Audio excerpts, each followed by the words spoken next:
Video শুরু, শান্ত background music. শিরোনাম, কিভাবে ইনকগনিটো মেইল ব্যবহার করে অস্থায়ী ইমেইল আইডি তৈরি করবেন। ধাপ 1, আপনার মোবাইল বা কম্পিউটার থেকে একটা ব্রাউজার ওপেন করুন। ধাপ 2, সার্চ বারে লিখুন ইনকগনিটো মেইল, তারপর সাইটটা ওপেন করুন। ধাপ 3, সাইটে ঢোকার সঙ্গে সঙ্গেই আপনি একটা অস্থায়ী ইমেইল পেয়ে যাবেন।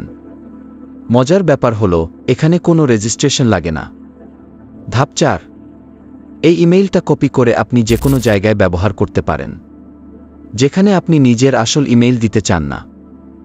ধাপ 5, ইমেলে কোড পাঠালে বা কেউ আপনাকে এই ইমেইলে মেইল করে, সেটা আপনি নিচেই ইনবক্সে দেখতে পাবেন, একদম লাইভ।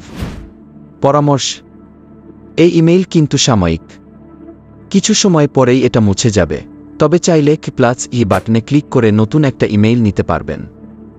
অনলাইনে নিরাপদ থাকতে হলে নিজের তথ্য বাঁচিয়ে চলা জরুরি, আর ইনকগনিটো মেইল সেই কাজটা করে সহজে, নিরাপদে। শেষ কথা, ভিডিওটা যদি আপনার একটুও কাজে আসে, তাহলে একটা লাইক দিয়েন। আপনাদের একটা ছোট্ট লাইক আমাদের নতুন ভিডিও বানাতে সাহস দেয়। আর এমন দরকারি টিপস আর নিজের তথ্যকে নিরাপদ রাখার সহজ উপায় জানতে চাইলে চ্যানেলটা সাবস্ক্রাইব করে পাশে থাকুন।